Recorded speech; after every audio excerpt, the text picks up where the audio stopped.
بسم الله الرحمن الرحيم. السلام عليكم ورحمة الله وبركاته اخواتي طلاب اللغات تانية بكالوريا في مسار الهندسة في جميع انحاء جمهورية مصر العربية. والنهاردة من المحاضرة الثالثة من الكورس التأسيسي لمادة البروجرامينج. صلي على سيدنا النبي. اول حاجة طبعا بنتأسف لك ان المحاضرة دي نزلت لك متأخرة سيكا، بس عشان هي اتصورت مرتين كان اول مرة فيها مشكلة. تاني حاجة يا باشا، لو انت بتشوف الحصة ديت على اليوتيوب فانت لازم تخش تسجل على المنصة وتمتحن الامتحان اللي نازل على المحاضرة الثانية. وبعد كده لو مش مشترك على قناه اليوتيوب اشترك على قناه اليوتيوب واشترك على قناه الواتساب وخليك معانا على الفيسبوك وعلى الانستجرام وعلى التيك توك. اخيرا قبل ما اطول عليك في المقدمه بقى، ابعت المحاضره دي لاي حد من زمايلك تعرفه هو محتاجها ضروري. صلى على سيدنا النبي ويلا بينا نبدا. وقبل ما نبدا محاضرتنا النهارده لازم نعرف عنوانها ايه وهنتكلم على ايه النهارده، عشان بعد ما تخلص حضرتك المحاضره تجيب النقاط اللي احنا اتكلمنا عليهم. لو رديت عليهم في دماغك يبقى انت كده باذن الله طلعت فاهم المحاضره 100%. صلى على سيدنا النبي. عنوان محاضرتنا النهارده هو النوميريكال سيستمز. ايه هي النوميريكال سيستمز دي؟ هتعرف دلوقتي. اول نقطه هنتكلم عليها النهارده هو هاو does the computer understand numbers and letters. هو ازاي يا عم الكمبيوتر دوت بيفهم الحروف والارقام. وتاني نقطه هنتكلم عليها هي النوميريكال سيستمز واهميتها في البروجرامينج. صلى على سيدنا النبي. تعال نمسك اول نقطه. How does the computer understand numbers and letters؟ ازاي الكمبيوتر بيفهم الحروف والارقام؟ طبعا لو دخلت على الموضوع ده على طول مش هتفهم مني حاجه. طب انا اعمل ايه؟ لازم اديك كده نبذه حياتيه احنا عايشينها. ليه؟ علشان توصل لك المعلومه اللي انا عايز اوصلها لك. صلي على سيدنا النبي. تخيل معايا يا صديقي وانت في كي جي 1 او في سنه اولى ابتدائي او اول مره داخل تتعلم لغه جديده. انت كبني ادم داخل يا باشا تتعلم لغه جديده. فتخيل معايا بقى كده يا صاحبي وهي الميس بتاعت الانجليش داخله عليك وهتعلمك اللغه الانجليزيه. فكر معايا كده، هي ايه اول حاجه هتعلمها لك؟ اول حاجه هتكتبها لك على السبوره وهي حروف اللغه الانجليزيه الليترز، صح؟ هتيجي تقول لك والله احنا عندنا في الانجليش A و B و C و D، صح الكلام ده؟ ده الكلام ده صح. انت عايز تقول لي ايه يا هندسه؟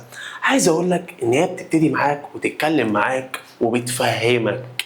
طب انا عايز افهم بقى، هو انت كبني ادم بتفهم ليه؟ فكر كده 3 ثواني. 1 2 3. هندسه احنا بنفهم عشان احنا عندنا مخ وعقل. هندسه احنا ربنا ميزنا بالعقل. هندسه صح، احنا فعلا ربنا الحمد لله ميزنا بالعقل. جميل قوي. يبقى الانسان عنده ايه؟ عقل بيفهم بيه. طب هو حد يعرف هو العقل ده جواه ايه؟ جواه خلايا مخ. جوه الخلايا بتاعت المخ ديت ربنا سبحان الله، دي معجزه. لحد دلوقتي مفيش عالم يعرف المخ ده بيشتغل ازاي. دي من قدرة الخالق سبحانه وتعالى. طيب انت عايز تقول لي بقى هندسه؟ عايز اقول لك ان الانسان بيتعلم وبيفهم عشان عنده عقل حلو، والعقل ده جواه خلايا، صح؟ حلو. الكمبيوتر بقى بيفهم ازاي؟ كلامنا النهارده عن الكمبيوتر مش عن الانسان. هندسه وانت مالك قلبتها بايو كده ليه؟ لا لا لا لا لا لا بايو. انا بكره البايو. انا اكتر حاجه بكرهها في حياتي هي البيولوجي.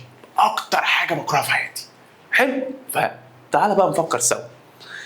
الانسان بيفهم عشان عنده عقل حلو. تعال بقى نعرف هو الكمبيوتر بيفهم ازاي. عارف ان الكمبيوتر بيفهم عشان عنده عقل برضه؟ عارف عقله اسمه ايه؟ عقله اسمه يا قلبي اسمه السي بي يو. اسمه ايه؟ سي بي يو، اختصار لكلمه سنترال بروسيس يونت. سنترال بروسيس يونت. واحد يقول لي هندسه انت بتكتب ليه؟ ما تجيب الحاجه مكتوبه جاهزه. لا لا لا لا لا لا، اتعلم كده وانا بكتب قدامك.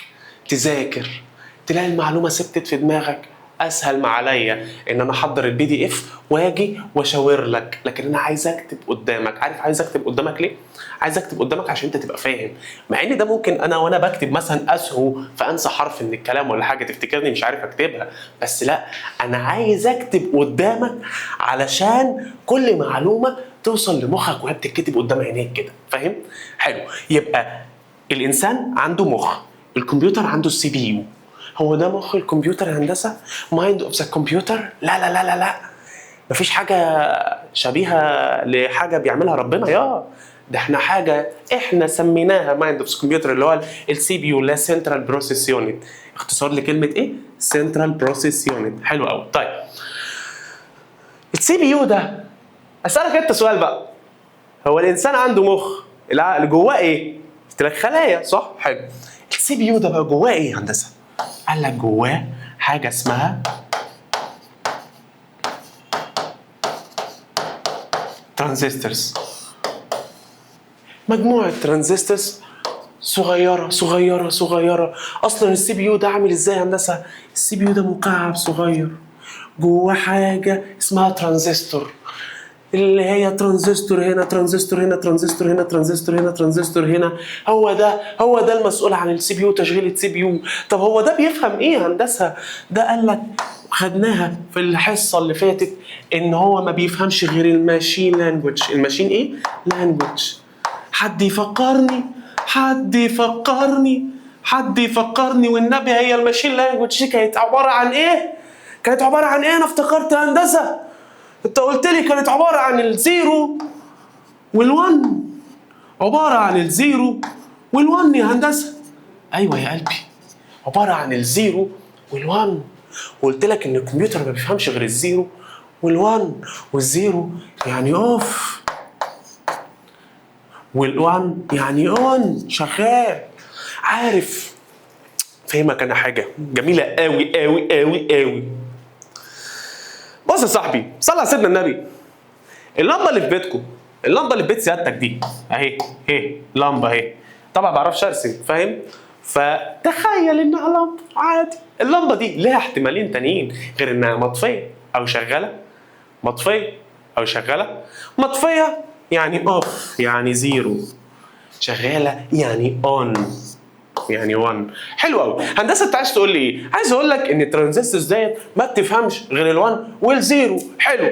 يبقى السي بي يو بيتكون من ايه؟ من ترانزستورز. حلو. هو الترانزستورز ده بيفهم ايه؟ بيفهم ال1 وال0 اللي هي الماشين لانجوج، اللي هي الماشين ايه؟ لانجوج. حلو قوي. صلي على سيدنا النبي وتعالى بقى نخش على النيوميريكال سيستم ونعرف هو عم الكمبيوتر ده بيفهم النمبرز والليترز ازاي بيشوفهم، وهو اصلا ما بيشوفش بعينيه غير الزيرو والون. يبقى نراجع الحته دي تاني. هو احنا ليه قلنا الكلام ده كله؟ قلنا الكلام ده كله عشان عم الكمبيوتر دوت ما بيشوفش حاجه غير الزيرو والون. وقلنا ان هو في حاجه اسمها السي بي يو، ده مايند اوف ذا كمبيوتر، اللي هو اسمه سنترال بروسيس يونت. حلو. السنترال بروسيس يونت ده بتتكون من ترانزستورز. الترانزستورز ديت جواها الزيرو و1، جواها زيرو وايه؟ 1. او ما بتفهمش حاجه غير الزيرو والون. ما بتفهمش حاجه غير ايه؟ الزيرو والون. اللي هو الكمبيوتر ما بيفهمش حاجه غير الزيرو والون. هو ده الكمبيوتر ما بيفهمش حاجه غير الزيرو والون. طب ازاي بقى بيتعلم اللغات وبيعرف تكتب له عربي وبيعرف تكتب له انجلش وبيعرف تكتب له الارقام وهو اصلا ما فيهوش غير الزيرو والون؟ صلي على سيدنا النبي بقى وتعالوا نخش على حاجه هتفهمنا الكلام ده كله. وهنا بقى هنتكلم عن النوميريكال سيستمز، وهنا بقى هنعرف ايه هي الانظمه العدديه دي. واول نظام هناخده هو نظام الديسيمال، وتاني سيستم هناخده هو الباينري. What's this؟ ايه ده؟ باينري. وتالت سيستم هناخده هو الهكسا. حلو. تعالى اول حاجه نتكلم عن الديسيمال. صلي على سيدنا النبي. الديسيمال لازم تعرف عنه اول معلومه، البيز بتاعه ايه؟ البيز بتاعه 10. حلو. تاني حاجة هنتكلم عنها في الديسمال، هو بيتكون من ايه؟ قال لك والله هو يوزس 10 digits. 10 digits دول ايه يا هندسة؟ بص يا صاحبي، ببساطة الديسمال ده نظام البني ادمين. احنا كبني ادمين لما اتولدنا لقينا عندنا 10 صوابع، فقلنا هنختار 10 digits بس، وهنبدأ من الزيرو وبعد كده 1 وبعد كده 2 شاطر قول 3 4 5 6 7 8 9 هتقول لي 10 اقول لك لا انا بستخدم ايه 10 ديجيتس بس اي ارقام تانية بيبقوا رقمين مركبين جنب بعض يعني مثلا لو قلت 10 هيبقى 1 و 0 طب لو قلت 11 هيبقى 1 و 1 صح الكلام صح الكلام اظن الحته دي وصلت طب هندسه انت قلت لي ان ده نظام البني ادمين ايوه نفهم الكلام ده ازاي قال لك this is standard system صلي على سيدنا النبي يبقى تعالى بقى نراجع اخر مره اخر مره عشان في حاجات هنا عاوزها حلو الديسمال البيس بتاعه كام 10 بيكون من كام ديجيتس 10 حلو قوي طب صلي على سيدنا النبي تعالى ناخد مثال عليه الرقم ده هعرف منين ان هو ديسمال هتلاقيه كاتبه لك وكاتب لك جنبه البيز بتاعه اللي هو 10 قال لك ايه ده خلي بالك النمبر ده نوعه ايه نوعه ديسمال حلو قوي طب صلي على سيدنا النبي تعال نخش على نظام الباينري تاني سيستم بقى هناخده هو سيستم الباينري طبعا هندسه هو سيستم الباينري ده البيز بتاعه كام البيز بتاعه 2 uses 2 digits 2 digits بس مين ومين 0 and 1 لو قلت لك ان السيستم ده يا قلبي ما فيهوش غير رقمين الزيرو والواحد هترد عليها تقول لي ايه المفروض كده دماغك تنور وتقول لي ايه ده هندسه مش دي الماشين لانجوج ايوه هي دي الماشين لانجوج نظام الباينري اذا يوزد ان ايه يوزد ان ايه ان كمبيوتر and digital electronics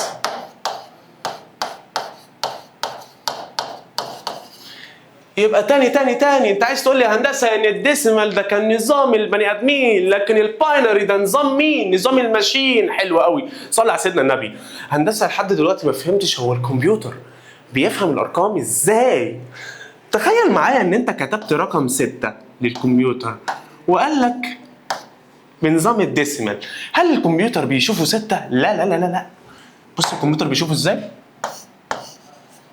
الكمبيوتر بيشوفه كده اهو 0 1 1 0 بالنظام الباينري ايه ده هندسه يعني الكالكوليتور لما بدوس 6 مش بتشوفه 6 بتشوفه 0 1 1 0 ايه ده في حاجه غريبه انا قلتها 0 1 1 0 ما هي دي طريقه النطق بتاعه نظام الباينري لما تيجي تقرا رقم نظامه باينري تقول 0 1 1 0 طب هندسه معلش انا اسف انا مش فاهم اثبت لي ان ده 6 انت عرفت منين يعني حافظه لا مش حافظه كده احنا هنضطر نتعلم اول حاجه التحويل من الباينري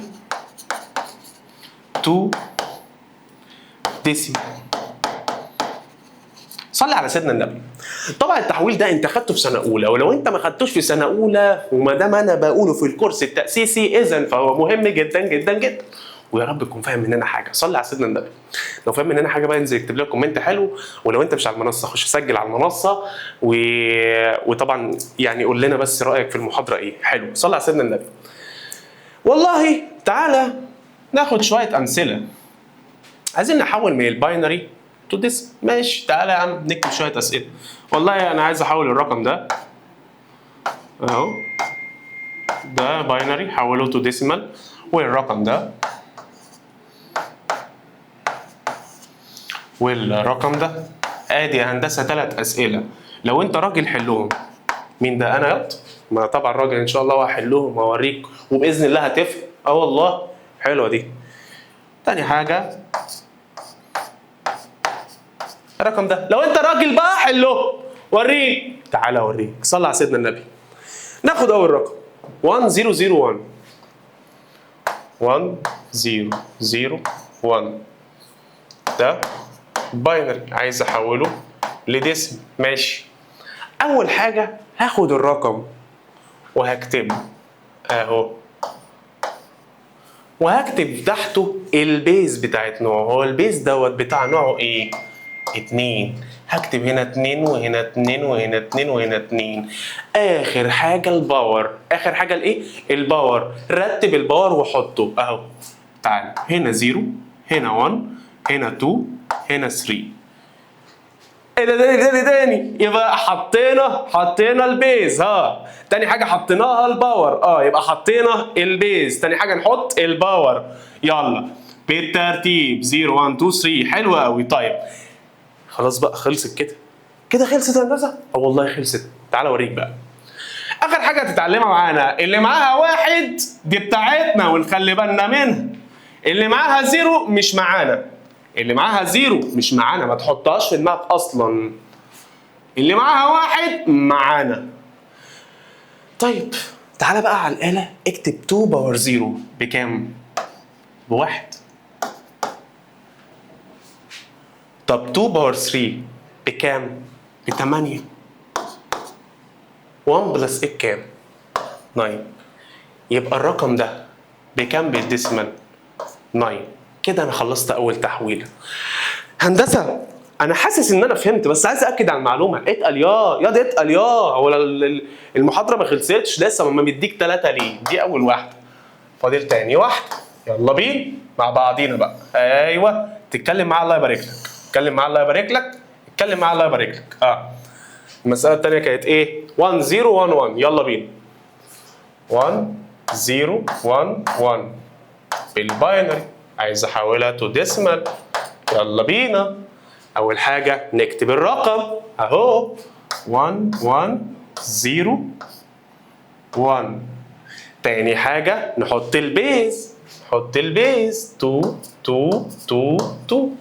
اخر حاجه نحط الباور. اخر حاجه نحط الايه؟ الباور. يلا بينا. 0 1 2 3. حلو جميل. اللي معاها 1 معانا. اللي معاها 1 معانا. اللي معاها 0 مش معانا. اللي معاها 1 معانا. حلو. 2 باور 0 كام على الآلة؟ 1. 2 باور 1 كام؟ 2. 2 باور 3 كام؟ 8. اجمع الكلام ده هيديك 11. يبقى ايه؟ يبقى الرقم دوت في الباينري زي ما هو 1 0 1 1. طب في الديسيمال ب 11. شفت التحويله سهله ازاي؟ اخر واحده بقى. اخر واحده هعمل ايه؟ هكتبها وانت توقف الفيديو وتحلها، وبعد كده تحلها معايا تشوف حلتها صح ولا لا، ولو ما حلتهاش صح وقفت فين عشان تذاكر. حلو. وانا هلخص لك هنا الخطوات. اوكي. تعالى اخر مساله 0 0 1 1. يلا بينا. 0 0 1 1 دي بالباينري. انا عايز الديسمال بتاعتها. نكتب الرقم 0 0 1 1. اول حاجه نحط البيز. اهو. ماشي. بعد كده اخر حاجه نحط الباور 0 1 2 3. اللي معاها 0 مش معانا. اللي معاها 0 مش معانا. اللي معاها 1 معانا. اللي معاها 1 معانا. 2 باور 0 بكام؟ 1. 2 باور 1 2. الكلام ده بكام؟ ب3. ازاي يبقى الرقم ده بكام؟ ب3. يبقى تعالى نعيد الخطوات مع بعض. من الباينري تو ديسيمال. اول حاجه بنحط البيز. بعد كده الباور بالترتيب. بعد كده اللي معاها 0 مش معانا واللي معاها 1 معانا. لو فهمت الحته دي فصلي على سيدنا النبي بقى وادعي لنا، وتعالى ناخد الجزئيه اللي بعد كده اللي هي الديسمال تو باينري. صلي على سيدنا النبي. يلا بينا بقى نتعلم من الديسمال تو الباينري. حلو قوي. طب صلي على سيدنا النبي. احنا دلوقتي معانا 4 مسائل، تعالى نحلهم. بص والله انا راجل كلمتي واحده يا ابني. يعني ايه راجل كلمتي واحده؟ يعني انا ما دام اديتك خطوات في حل مساله نفس النوع، لو اتغير نفس الخطوات هتحل معاك. صلي على سيدنا النبي. هو احنا من الديسمال تو ايه؟ تو باينري. حلو قوي. طيب مش في باينري في الموضوع؟ حلو. هو البيز بتاع الباينري كام؟ 2. حلو. والله انا قلت لك تكتب البيز اول حاجه. اكتب البيز اول حاجه. بعد كده يا حبيبي اكتب الباور، اكتب يا باشا الباور 0 1 2 3. طب هندسه انا مش فاهم بقى ده هنحولهم من الستة للباينري ازاي؟ تعالى اقول لك. امسك كل واحده من دول وحولها على الاله. يعني لو حولت دي هتلاقيها 1، ولو حولت دي هتلاقيها 2، لو حولت دي هتلاقيها 4، لو حولت دي او عملتها على الاله هتطلع 8. حلو الكلام. مش انا وصلت ل 1 2 4 8 العدد ده من الارقام؟ حلو قوي. وانا عايز كام؟ انا عايز 6 هندسه. انا هبص على الارقام الاخيره اللي طلعت وهشوف ارقام يدوني النمبر ده، ارقام يدوني النمبر ده. حلو ماشي. مين ومين هنا يدوني 6؟ 2 و4. اخترت حاجه تاني؟ طب في حاجه تاني ممكن تديك 6؟ والله ابدا مفيش حاجه تانية ممكن تديك 6. خلاص هما ادوك 6 يبقى مفيش غيرهم. يبقى احنا اخترنا 2 و4. اللي اخترته تحطه تحته 1، واللي ما اخترتوش تحط تحته 0. يبقى اللي اخترت تحطه تحته 1، واللي ما اخترتوش تحط تحته 0. يلا بينا. يبقى الرقم ده بالايه؟ بالباينري 0 1 1 0 كده انا حولته بس كده. حلو. تعالى للرقم ده.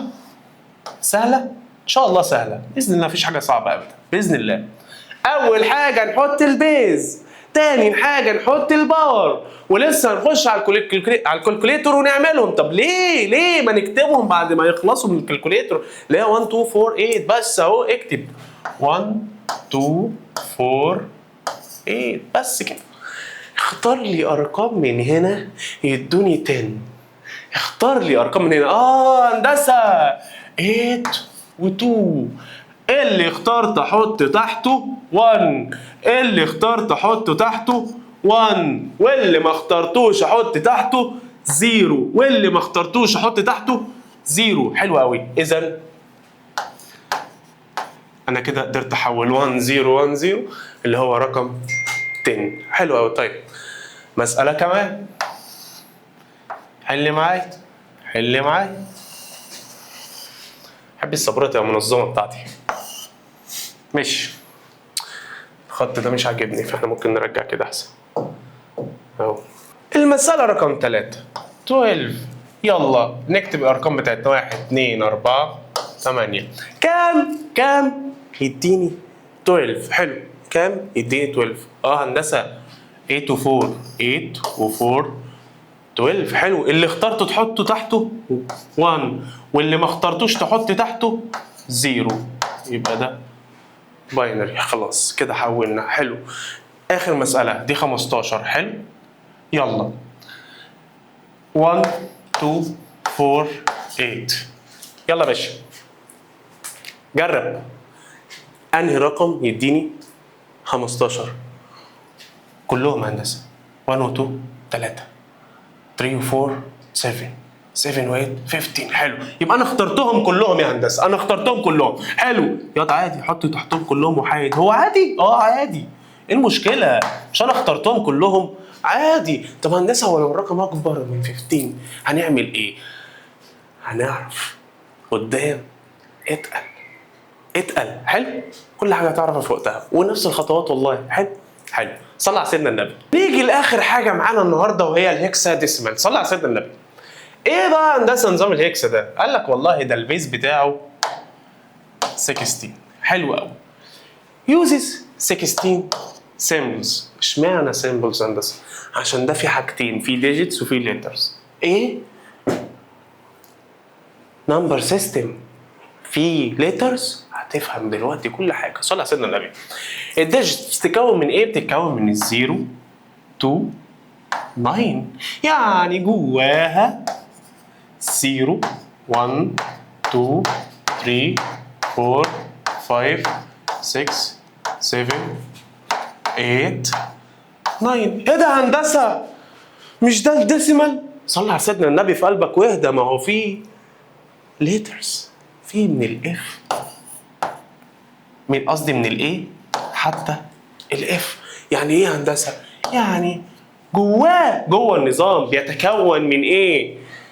جواه A B C D E F. هندسة يعني ده في نمبرز اند ليترز؟ ايوه. ده في حروف وارقام؟ ايوه. يعني الهكسة جواها حروف وارقام؟ والبيز بتاعها كام؟ 16. حلو قوي. طيب صل على سيدنا النبي. يعني ايه بقى اي وبي وسي ودي واي اف؟ يعني ايه يا هندسه؟ بص يا صاحبي، صل على سيدنا النبي. احنا لو قلنا للهكسة زيرو، هترد عليا وتطلع لي الرقم ده الزيرو عندي. يا هكسة 5 هتطلع لي الرقم ده. يا هكسة 9 هتطلع لي الرقم ده. طب بص اللي انا هقوله دلوقتي. يا هكسة طلع لي رقم ال10. تبرق لي كده وتطلع لي الرقم ده. ايه ده هندسه؟ بس ده حرف. ما هو الاي عندها اسمه 10 والبي عندها اسمه 11 والسي عندها اسمه 12. ايه ده؟ يا رب تكون فاهم، يا رب تكون فاهم. طبعا لو انا قلت لها 13 13 هتطلع لي ايه؟ هتطلع لي دي. طب 14 هتطلع لي اي. 15 هتطلع لي اف. يا ابن اللعيبه، يا ابن اللعيبه. يبقى هي اصلا ما تفهمش الكلام ده، هي تفهمهم حروف. تقول لها 10 طلع لك. انا عندي الايه يا باشا، انا ما عنديش حاجه اسمها 10، انا عندي ايه. الاي ايكوال 10، البي ايكوال 11، السي ايكوال 12. حلو قوي. طب واحد يقول لي انا مش فاهم يا هندسه، بعد اذنك معلش انا اسف. بص يا صاحبي، باختصار كده بسيط، الهكساديسمال ده جواها حاجتين. نمبرز اهي يا عم، جواها حاجتين نمبرز. انا بكتب قدامك اهو عشان المعلومه تثبت. وليترز. حلو قوي. النمبرز من الزيرو تو 9. حلو. الليترز من الاي تو اف.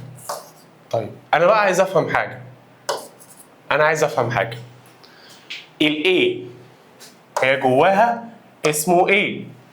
عندنا احنا اسمه 10. حلو قوي. يبقى الهكسة، نعمل مقارنة بين الهكسة والبني آدم الطبيعي العادي. تقولي ده بني آدم هندسة؟ أقول لك يعني ده فاهم؟ مشي الدنيا يابا، مشي الدنيا، الله يبارك لك. الهكسة الاي عندنا اسمه 10. البي عندنا اسمه 11. سي 12. وعلى هذا المنوال لحد الاف. حلو الكلام، اللي هو 13 14 والاف بكام؟ 15. حلو قوي. طيب انا بقى طبعا محتاج امسح الكلام دوت، فلو عايز صوره. محتاج امسح الكلام اللي تحت ده. ايوه. ليه؟ عشان هكتب هنا شويه حاجات. انا عليا الهكسا ده بيستخدم في ايه؟ في ناس كتير بتاخدوا الهكسا ده بس محدش عارف هو بيستخدم في ايه. تعالى بقى لما اقول لك. اول حاجه بيستخدم في الكمبيوتر بروجرامينج.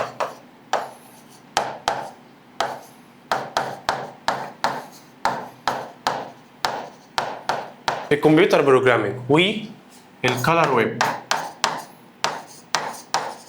الالوان بتاعت اي موقع في الدنيا بتبقى رقمها او رمزها معمول بالهكساديسمال.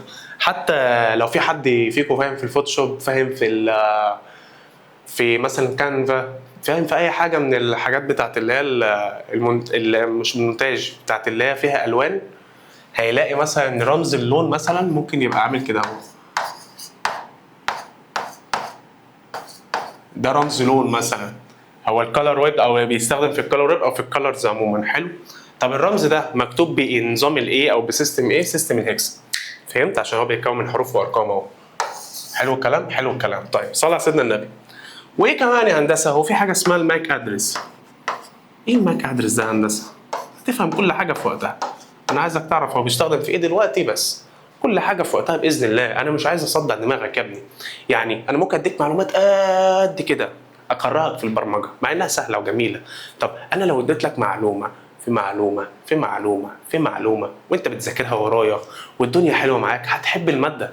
طيب باذن الله المنهج نزل، ما ينفعش نعلن هو فيه ايه، بس اللي اقدر اقوله لك واضمنه لك واوعدك بيه ان احنا عاملين لك خطه ما تخرش الميه. احنا هنخلص المنهج يا ابني مره، نص منهج هنخلصه، بعد كده هراجع لك على نص المنهج، بعد كده نخلص المنهج، بعد كده نراجع على المنهج كله بقى. راجعنا على المنهج كله، طب يلا بقى نراجع عليه تاني. خلصنا مراجعات، يلا نعمل ليله امتحان اولى، بعد كده نعمل ليله امتحان اخيره، بعد كده نعمل ليله الامتحان، ليله الامتحان بقى فعلا. بص احنا مره نص منهج ومراجعه، كده مرتين شرحنا فيهم المنهج. خلصنا المنهج ومراجعه، كده 4 مرات شرحنا فيهم المنهج. بعد كده مراجعه نهائيه، بعد كده ليالي امتحان، بعد كده ليالي امتحان. احنا داخلين في 6 7 مرات باذن الله بالخريطه اللي احنا عاملينها، بالبلان اللي احنا هنمشي عليها. هنشرح لك المنهج اكتر من 6 7 مرات، وهنحل عليه وهنفصص الدنيا وهنغربل الدنيا باذن واحد احد. انا بس عايزك تبقى مركز معانا وماشي معانا وتدعي لنا لو انت بتفهم مننا حاجه، وباذن الله لو بتفهم مننا حاجه تفيد زمايلك وتبعت لهم الفيديوز بتاعتنا. بس كده، حلو حلو. فسيب كل حاجه علينا باذن الله. احنا وصلنا لايه؟ وصلنا ان الهكس ديسيمال البيز بتاعه كام؟ 16. حلو قوي. طيب يوز ال 16 سيمبلز كام ديجيتال؟ كام ديجيتس؟ من 0 ل 9. حلو. الليترز من A ل F، والاي انا عارف ان هي ب 10، والبي ايكوال 11، والسي ايكوال 12، والدي ايكوال 13، والاي ايكوال 14، والاف ايكوال 15. حلو قوي. طيب حلو. وعرفت ان الهكسا بيشوف الارقام ديت حروف، بيشوف الارقام ديت ايه؟ حروف، بيشوف الارقام ديت ايه؟ حروف. حلو قوي. طيب بيستخدم في ايه؟ في الكمبيوتر بروجرامينج والكالر ويب والماك ادرس. صلى على سيدنا النبي بقى. احنا دلوقتي عرفنا نقطة هو ازاي الكمبيوتر بيفهم الارقام، هنخش بقى نشوف هو ازاي بيفهم الحروف. حلو حلو. صلى على سيدنا النبي. واخر حاجه نشرحها مع بعض النهارده وهي هاو داز ذا كمبيوتر اندرستاند ليترز. حلو. ازاي الكمبيوتر بيفهم الحروف؟ صلى على سيدنا النبي. دلوقتي هسألك سؤال قلناه في اول الحصه، ولو انت راجل رد عليا. هو الكمبيوتر بيفهم ايه؟ بيفهم الماشين لانجوج هندسه اللي هي الزيرو وال1. حلو الكلام. هل هيفهم ليترز؟ هيفهم حروف؟ لا. عملنا اختراع. عملنا ايه؟ اختراع حاجه اسمها انكودينج سيستمز، زي ايه؟ حاجه اسمها الاسكي كود، وحاجه اسمها سيستم تاني اسمه اليوني كود. صلي على اللي يشفع فيك. بيعملوا ايه دول يا هندسه؟ قال لك these systems are used to represent characters as numbers so that computer can store and process them. store and process them. مش فاهم يا هندسه؟ معلش فهمني. ببساطه احنا النظامين دول عملناهم علشان نخزن جواهم الكاركترز، الحروف، شكل الحروف على هيئه باينري سيستم. زي ايه يا هندسه؟ تعالى فور اكزامبل نمسك حرف الاي. حرف الاي بيقول لك حرف الاي في الاسكي كود بالديسمال فاليو بتاعه 65. حلو. يبقى حرف الاي نخش على الاسكي كود هنلاقيه بالديسمال بكام؟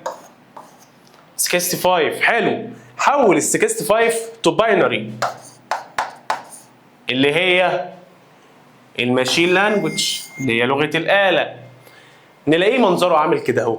حلو حلو حلو. يبقى الاسكي كود دوت كل حرف من الحروف بتاعتنا الاي والبي والسي والدي، كل الحروف ليها ديسمال فاليو. حلو. الديسمال فاليو بتاع مثلا انا اخترت مثلا حرف الاي، الديسمال فاليو بتاعه كام؟ 65. ال 65 ده هل هيفهمه الكمبيوتر؟ لا مش هيفهمه، فهنضطر نحول 65 للباينري، هيبقى شكلها عامل كده اهو. يبقى الكمبيوتر لما ندوس حرف الاي هيشوفه ازاي؟ هيشوفه 0 1 0 0 0 0 0 1. حلو. فنظام الاسكي كود دوت اللي انا هظهر لك صورته دلوقتي، كل لتر ليه ديسيمال فاليو. حلو. الديسيمال فاليو بتاعه مثلا حرف الاي 65. حلو. هل الكمبيوتر بيفهم 65؟ لا. فهنحوله للباينري سيستم، ولما يتحول للباينري سيستم ساعتها الكمبيوتر يفهمه. اذا اول لما بندوس ايه الكمبيوتر على طول بيترجمه للباينري. هو شايفه كده اهو. حلو. لكن هو ما يفهمش حرف الاي، والبي نفس النظام، والسي لحد بقيه الحروف وباقي اللغات كمان. حلو الكلام. حلو الكلام. صلي على سيدنا النبي. وها هنا قد انتهينا من المحاضره الثالثه لطلاب اللغات اللي ما كانتش عايزه تخلص ديت، واتصورت مرتين ومش عارفين نخلصها ازاي، بس الحمد لله اديها خلصت اهي. طيب قبل ما تقفل بقى عايز اقول لك لو انت مش مشترك على القناه اشترك، لو انت مش مسجل على المنصه خش سجل على المنصه وامتحن كويس 2. حلو. ولو حضرتك بقى كده عجبتك المحاضره فانزل اكتب لنا كومنت حلو، ولو ليك صاحب داخل مسار الهندسه وعلوم الحاسب ابعت له الكورس التاسيسي. بحبكم في الله. سلام.